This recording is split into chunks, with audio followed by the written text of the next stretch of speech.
Since the beginning of the Revolution of Dignity, which has lasted more than 30 months, Syrian women have had a strong presence in the various revolutionary activities.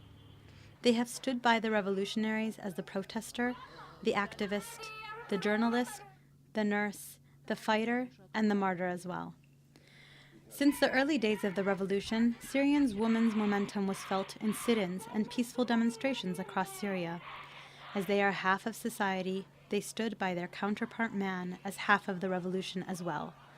Because of their dedication, activists named Friday the 13th of May 2011 after them, the Friday of the Free Woman, in recognition of the major role that women have played from the beginning of the revolution, and their participation in all aspects of the revolution, as well as the memory of women fallen heroes who were slaughtered by Assad forces in Banyas.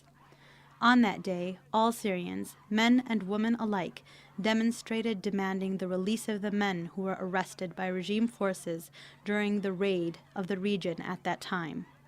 The Assad regime has not discriminated between men and women when it comes to the brutal force in their attempts to quell the revolution.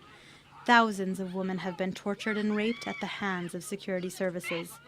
Human Rights Watch has documented thousands of accounts of sexual abuse in prisons and during raids on civilian homes, which is a regime tactic of abuse to inflict humiliation and shame on society.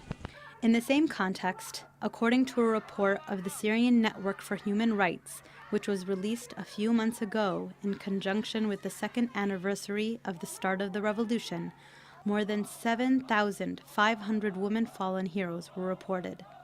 Additionally, the regime's prisons are filled with more than 3,500 women detainees.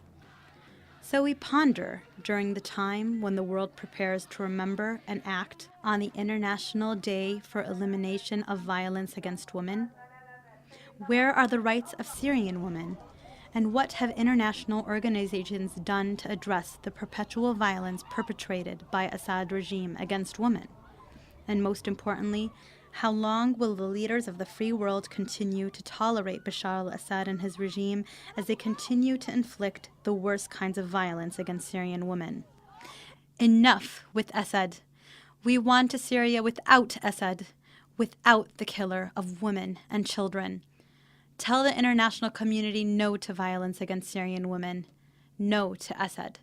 Join your voice with our voice today and visit www.itilaf.org/no, www.etilaf.org/no.